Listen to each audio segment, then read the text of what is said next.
Hello everyone, welcome to Bugda education. आज की इस वीडियो में हम लोग 9th मैथमेटिक्स में UT3 क्वेश्चन पेपर 2021-22 को डिस्कस करेंगे। हर एक क्वेश्चन को एक्सप्लेन करेंगे।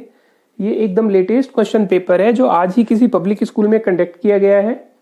इस पेपर में जो चैप्टर्स हैं, चैप्टर 10 सर्कल्स, चैप्टर 11 कंस्ट्रक्शन और जो chapter 13 surface area and volume के क्वेश्चंस हैं, हर एक क्वेश्चन को एक्सप्लेन करेंगे। काफी आसान मेथड से हम आपको बताएंगे, तो इस वीडियो को एंड तक देखें जिससे आपको हर एक पॉइंट समझ में आ सके। इससे पहले की वीडियोस में हम लोगों ने साइंस के क्वेश्चन पेपर को पूरा डिस्कस किया, जिसका लिंक हम आप लोगों के लिए डिस्क्रिप्शन बॉक्स में अवेलेबल करा देंगे, आप देख सकते हैं। तो चलिए स्टार्ट करते हैं क्वेश्चन पेपर्स UT3। देखिए मैक्सिमम मार्क्स 30 है इसमें। Question number 1, find the length of the longest rod that can be placed in a room 12 metre long, 9 metre wide and 8 metre high। हमें फाइंड आउट करना है कि एक हमारे पास एक रूम है जिसकी लेंथ, ब्रेथ और हाइट हमें गिवन है। उसके अंदर सबसे बड़ी जो लॉन्गेस्ट रोड आ सकती है उसकी लेंथ हमें बतानी है। तो इस क्वेश्चन को समझने के लिए सबसे पहले हमें समझना होगा कि लॉन्गेस्ट रोड किस तरह से हमें फाइंड आउट करना है। ये हम लोगों ने एक रूम का डायग्राम बनाया। इसमें जो ये बेस पे ये पॉइंट होगा, इसको टॉप के पॉइंट से इस तरह से ज्वाइन कर दिया जाए तो ये सबसे लॉन्गेस्ट रोड होगी। A, B, C, D, E, F, G and H। तो इसका डिस्टेंस फाइंड आउट करने के लिए देखिए, सबसे पहले हम लोग इस AC को ज्वाइन करेंगे और फिर हमारे पास ये हाइट है। तो हमारे पास ये हाइट और AC की जो वैल्यू है वो हम पाइथागोरस के थ्रू फाइंड आउट करेंगे। तो √L² प्लस B² और फिर ACH ट्राइंगल में हम लोग पाइथागोरस थ्योरम अप्लाई करेंगे। तो आप देख सकते हैं कि जो सबसे लॉन्गेस्ट रोड होगी उसकी लेंथ बनेगी √L² plus B² plus H²। ये आप लोग याद भी रख सकते हैं। इसमें आप डायरेक्ट वैल्यू पुट करेंगे तो हमें सबसे लॉन्गेस्ट रोड की लेंथ पता लगेगी। तो यहाँ पे देखिए L है 12², B है 9² एंड हाइट इज 8²। इसे हम सिंप्लीफाई करेंगे। 144 plus 81 plus 64, 289, that means 17 metre. Question number 2 marks का है। In the figure O is the centre of a circle passing through point A, B, C and D। A, B, C, D point से वो होके जाता है। Angle ADC 120 degree given है, हमें x की वैल्यू फाइंड आउट करनी है। देखिए इसका हम लोगों ने डायग्राम बनाया। x की वैल्यू फाइंड आउट करने के लिए सबसे पहले आप ये देखिए कि यहाँ पे हमारे पास ABCD एक साइक्लिक क्वाड्रिलेटरल है और साइक्लिक क्वाड्रिलेटरल में इनके जो अपोजिट एंगल्स हैं उनका सम 180 डिग्री होगा। तो D की वैल्यू 120 डिग्री हम पुट करेंगे तो B की वैल्यू 180 माइनस 120 60 डिग्री। देखिए B की वैल्यू 60 डिग्री। और इसके अलावा हमें एक कंसेप्ट और भी पता है कि कोई भी एक सेमी सर्कल है उसके अंदर हम लोग कोई भी एक एंगल बनाएंगे वो 90 डिग्री होगा। तो यहाँ पे देखिए सेमी सर्कल है तो एंगल ACB जो होगा वो 90 डिग्री होगा। ACB is 90 degree. अब हमें क्या करना है, जो हमारे पास ट्राइंगल ABC है इसमें हम लोग एंगल सम प्रॉपर्टी अप्लाई करेंगे और x की वैल्यू हम फाइंड आउट कर सकते हैं। तो जो x की वैल्यू होगी वो 180 में से 60 डिग्री और 90 डिग्री को सब्ट्रैक्ट करके हम लोग 30 डिग्री वैल्यू फाइंड आउट कर सकते हैं। Question number 3, construct an angle of 22.5 degree at the initial point of the given रे। किसी भी एक रे के इनिशियल पॉइंट पे हम लोगों ने 22.5 डिग्री का एंगल फाइंड आउट करना है। हम समझते हैं कि किस तरह से हम इस एंगल को फाइंड आउट किस तरह से कंस्ट्रक्ट करेंगे। देखिए सबसे पहले हम लोग यहाँ पे AB एक रे लेंगे। देखिए 22.5 डिग्री के लिए हमें ये समझना होगा कि जो 22.5 है ये 45 का हाफ होगा और जो 45 है 90 का हाफ होगा। तो इसका मतलब हमें 90 डिग्री एंगल बनाना है, उसके बाइसेक्ट से 45 डिग्री आएगा, उसको बाइसेक्ट करने पे 22.5 होगा। तो हमें इस एंगल A पर 90 डिग्री का एंगल ड्रॉ करना है। हम लोगों ने 90 डिग्री का एंगल बनाया। अब यहाँ पे 90 डिग्री के 2 इक्वल पार्ट्स करेंगे तो इस तरह से हमारे पास 45 डिग्री का एंगल होगा। ये हमारे पास 45 डिग्री का एंगल है। अब इसमें एक पॉइंट और ये दूसरा पॉइंट 45 डिग्री का भी हम लोग बाइसेक्ट करेंगे, तो इस तरह से जो हमारे पास एंगल बनेगा वो 22.5 डिग्री होगा। मेथड हमने आपको बताया, तो आप अपने अकॉर्डिंग इसको कंस्ट्रक्ट कर सकते हैं। अब देखेंगे question number 4। Calculate the surface area of a hemispherical dome of a temple with radius 14 metre to be whitewashed from outside। Hemispherical shape में एक डोम है जिसका हमने सरफेस एरिया फाइंड आउट करना है। अब हम देखेंगे कि इसमें टोटल सरफेस एरिया होगा या कट सरफेस एरिया होगा, उसके लिए क्वेश्चन को रीड करना होगा। जिसका रेडियस 14 मीटर है, to be whitewashed from outside, बाहर की तरफ से हमने इसमें व्हाइट वाश करना है। तो अगर हमें व्हाइट वाश करना है, उसमें जो सर्कल है वो तो कंप्लीट होगा नहीं, तो इसमें कर्व सरफेस एरिया ही कवर होगा। तो हमें curve surface area find out करना है। देखिए radius 14 metre, area to be whitewashed, curve जो कि curve surface area of hemisphere के इक्वल होगा, जिसका फॉर्मूला 2πr²। हमें वैल्यू पुट करनी है, पाई की वैल्यू 22/7 और r की जगह 14 पुट करेंगे, तो ये हो गया 88 × 14 मीटर स्क्वायर, जिसे मल्टीप्लाई करने पे 1232 मीटर स्क्वायर एरिया होगा, जो कि हमें व्हाइट वॉश करना है। क्वेश्चन नंबर 5 में देखिए हमें एक डायग्राम गिवन है। A, B and C are the 3 points on a circle with centre O such that angle BOC is 30 degree and angle AOB 60 degree. यहाँ पे हमें 30 डिग्री और 60 डिग्री एंगल गिवन है। D is a point on the circle other than the arc ABC। Arc ABC के अलावा जो बाकी arc है हमारे पास ADC, उसके ऊपर कोई भी एक पॉइंट D है। हमें फाइंड आउट करना है एंगल ADC। देखिए सबसे पहले हम लोग डायग्राम बनाते हैं जो क्वेश्चन पेपर में गिवन है। यहाँ पे हम लोग जो कंसेप्ट अप्लाई करेंगे उसे समझना जरूरी है। सेंटर पे कोई भी एक आर्क जो है वो एंगल बनाती है, और यही आर्क बाकी सेगमेंट पर जो एंगल बनाएगी उसमें एक रिलेशन होगा। सेंटर पे जो एंगल होगा वो 2 टाइम्स होगा बाकी आर्क पर बने हुए एंगल से। मान लीजिए ये एंगल x है तो ये 2x होगा, ये 40 डिग्री है तो ये 80 डिग्री होगा। इसी तरह से यहाँ पे देखिए, यहाँ पे ये जो आर्क है AC, इसने सेंटर पे जो एंगल बनाया है एंगल AOC, वो 60 + 30 90 डिग्री का एंगल बनाया है। और यहाँ पे जो ADC पे एंगल बनेगा वो इस थ्योरम के अकॉर्डिंग हाफ होगा एंगल AOC के, तो 1/2 × 90, तो एंगल ADC जो होगा 45 डिग्री होगा। Question number 6। The curved surface area of a cone is 12,320 square centimetre if the radius of its base is 56 centimetre, find its height. यहाँ पे देखिए हमें कोन का कर्व्ड सरफेस एरिया गिवन है, रेडियस गिवन है, हमें फाइंड आउट करनी है हाइट। देखिए यहाँ पे सबसे पहले हम लोग curved surface area of cone का फॉर्मूला अप्लाई करेंगे, जो कि πr/l होगा 12,320। इसमें r की वैल्यू 56 हम लोग पुट करेंगे, पाई की वैल्यू 22/7 पुट करेंगे, तो हमारे पास l जो कि स्लांट हाइट है उसकी हमारे पास मेजरमेंट आएगी। देखिए स्लांट हाइट जो है इसे हम सिंप्लीफाई करेंगे तो हमारे पास इसकी वैल्यू 70 होगी।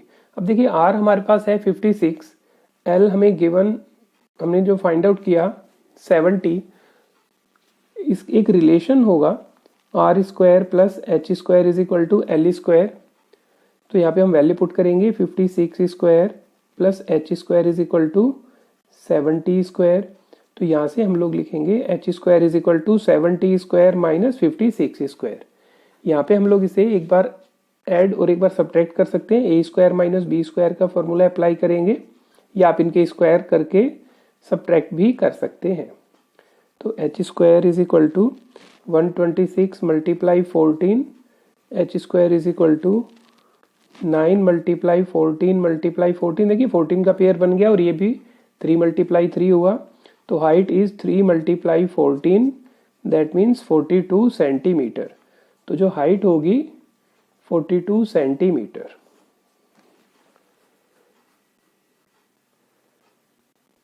Question number 7। Prove that the perpendicular drawn from center to the chord of a circle bisect the chord। ये चैप्टर 10 की एक थ्योरम ही है। हमें इसको प्रूव करना है कि अगर सर्कल के सेंटर से हम कोड के ऊपर एक परपेंडिकुलर ड्रॉ करते हैं तो वो कोड को बाइसेक्ट करता है। देखिए यहाँ पे सेंटर से परपेंडिकुलर बनाया कोड के ऊपर, कोड को हम नाम ए बी दे देंगे, जहाँ पे इंटरसेक्टिंग पॉइंट है उसे हम पी नाम देंगे। तो यहाँ पे जो हमें प्रूव करना है उसमें A P is equal to B P prove करना है। तो इसे प्रूव करने के लिए हम लोग ओ से ए को ज्वाइन करेंगे और ओ से बी को ज्वाइन करेंगे। अब हम किस तरह से करेंगे, देखिए हमारे पास यहाँ पे दो ट्राइंगल बने, हमें इन दोनों ट्राइंगल्स को ही कॉन्ग्रुएंट प्रूव करना है, ट्राइंगल फर्स्ट एंड सेकंड। उसके बाद हम सीपीसीटी में लिख सकते हैं A P is equal to B P. तो देखिए किस तरह से हम इसे प्रूव करेंगे। ओ ए और ओ बी दोनों रेडियस हैं, यहाँ पे ये दोनों 90-90 के एंगल हैं और ओ पी इसमें कॉमन है। तो ये राइट एंगल हो गया, उसके अपोजिट हाइपोटेन्यूज इक्वल हो गई और एक साइड हो गई। तो आरएचएस से ये हम इजीली इनको कॉन्ग्रुएंट कर सकते हैं और सीपीसीटी में लिखेंगे A B is equal to B P. देखिए इस तरह से हम उसे स्टेटमेंट के थ्रू लिखेंगे, दोनों ट्राइंगल लिखे, कंडीशन लिखी कि किसके थ्रू वो कॉन्ग्रुएंट होंगे और बाद में सीपीसीटी के through A P is equal to B P. Question number 8, a heap of wheat is in the form of a cone, conical shape में है, हुज डायमीटर इज 10.5 मीटर। तो यहाँ से हम रेडियस फाइंड आउट कर सकते हैं 10.5/2 एंड हाइट इज 3 मीटर। तो जो कोन है उसके लिए हमें रेडियस और हाइट दोनों गिवन है, find its volume find out करना है। और आगे भी क्वेश्चन गिवन है कि if 1 metre cube wheat cost ₹10 then find is total cost. तो जो इसका वॉल्यूम होगा उसे हमने 10 से मल्टीप्लाई करना है तो हमारे पास टोटल कॉस्ट भी आएगी। तो इस कोन के लिए हमें रेडियस गिवन है, हाइट गिवन है, वॉल्यूम फाइंड आउट करना है। उसके बाद हमें वॉल्यूम को 10 से मल्टीप्लाई करना है जिससे कि हमारे पास टोटल कॉस्ट आएगी। जो इन्फॉर्मेशन गिवन है उसे हम लोग मेंशन करते हैं, radius 10.5/2, height 3 metre. Volume of wheat जो होगा वो वॉल्यूम ऑफ कोन के इक्वल होगा, तो हम फॉर्मूला पुट करते हैं 1/3 πr²h और इसमें हम लोग वैल्यू पुट कर देंगे पाई 22/7, रेडियस 10.5/2 मल्टीप्लाई 10.5/2 और हाइट की जगह 3। ये मीटर क्यूब में आंसर होगा। इसे हम सिंप्लीफाई करेंगे और वॉल्यूम फाइंड आउट करेंगे। सिंप्लीफाई करने के बाद वॉल्यूम जो होगा व्हीट का वो 86.6 मीटर क्यूब होगा। अब हमें यहाँ पे फाइंड आउट करनी है कॉस्ट। तो कॉस्ट के लिए 86.6 मीटर क्यूब है, इसे हम 10 से मल्टीप्लाई करेंगे तो 866 रुपीज उसकी टोटल कॉस्ट होगी। Question number 8, first part, in the figure PQRS is a cyclic quadrilateral, find the value of x। अब यहाँ पे देखिए PQRS एक साइक्लिक क्वाड्रिलेटरल है और हमें x की वैल्यू फाइंड आउट करनी है। अब जो साइक्लिक क्वाड्रिलेटरल का मीनिंग क्या है कि एक ऐसा क्वाड्रिलेटरल जिसके 4 के 4 वर्टिसेस जो है वो सर्कल के ऊपर हो। तो यहाँ पे हम देख सकते हैं PQRS जो है वो सर्कल के ऊपर इसके वर्टिसेस हैं, तो ये साइक्लिक क्वाड्रिलेटरल है। और साइक्लिक क्वाड्रिलेटरल की एक प्रॉपर्टी होती है कि उसके जो अपोजिट एंगल्स का सम है वो 180 डिग्री होगा।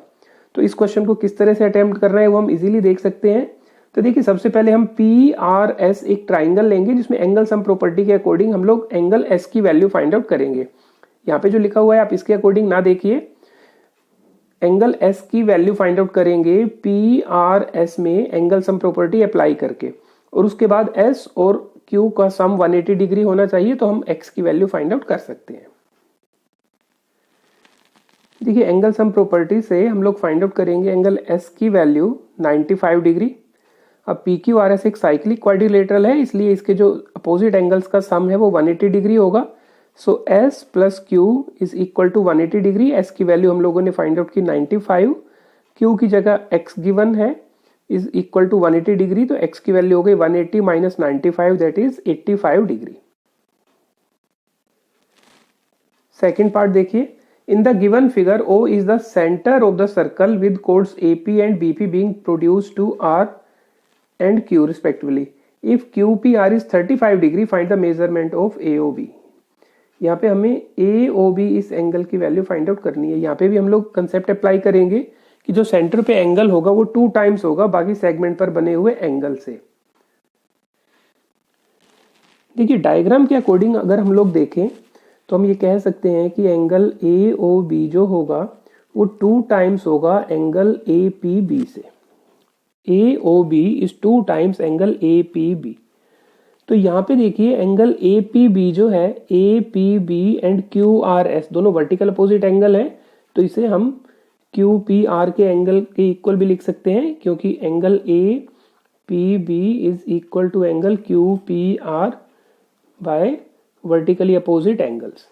तो ये हो जाएगा 2 टाइम्स क्यू पी आर की जो वैल्यू है वो 35 degree, so angle A O B is 70 degree. Question number 9, construct a triangle ABC in which BC is 4.7 centimeter, AB plus AC is 8.2 centimeter and angle C is equal to 60 degree. यहाँ पे देखिए हमें एक triangle construct करना है जिसमें हमें base और बेस एंगल गिवन है और साथ में जो बाकी 2 साइड है उनका सम गिवन है। तो इसमें हम आपको मेथड बताएंगे, लेकिन इसको कंस्ट्रक्शन आपने खुद करना होगा। देखिए इसके लिए सबसे पहले हम लोग BC 4.7 सेंटीमीटर लेंगे। C पर हम लोगों ने 60 डिग्री का एंगल बनाना है, तो आप कंपास से बनाएंगे 60 डिग्री का एंगल। मान लेते हैं ये 60 डिग्री का एंगल है। अब देखिए यहाँ पे बाकी दोनों साइड्स का सम गिवन है 8.2 सेंटीमीटर। तो जो ये लाइन हम लोगों ने एंगल वाली बनाई है, इसी के ऊपर हम लोग 8.2 सेंटीमीटर का एक आर्क लगाएंगे और यहाँ पे हम लोग पॉइंट P नाम देंगे इसे। ABC में से कुछ भी नाम नहीं देंगे। अब हमें क्या करना है, P को B से ज्वाइन करना है। अब जो ये नई साइड आई है PB, इसका हम लोगों ने परपेंडिकुलर बाइसेक्टर करना है। परपेंडिकुलर बाइसेक्टर के लिए हम लोग B से कंपास का पॉइंट रख के इसे हाफ से ज्यादा लेंगे और आर्क लगाएंगे। इसी तरह से सेम डिस्टेंस से ही P से हम लोग आर्क लगाएंगे। तो इस तरह से हमारे पास ये एक परपेंडिकुलर बाइसेक्टर बना PB का। जहां पे इंटरसेक्ट करेगा ये इस PC पॉइंट को, इसे हम लोग A नाम देंगे और A को B से ज्वाइन करेंगे। तो इस तरह से जो हमारे पास ट्राइंगल बनेगा, ट्राइंगल ABC, उसमें AB और AC का जो सम होगा वो 8.2 सेंटीमीटर होगा। मेथड यही होगा, लेकिन इसका जो कंस्ट्रक्शन है वो आप करेंगे और फिर भी आपको प्रॉब्लम है तो आप हमें कमेंट सेक्शन में बताइए। तो इस तरह से हमने इस पूरे क्वेश्चंस को अटेम्प्ट किया। होपफुली आपको समझ में आ गया होगा। अगर आपको डाउट है तो आप हमें कमेंट सेक्शन में बताइए। वीडियो अच्छी लगी तो अपने फ्रेंड्स के साथ शेयर करें।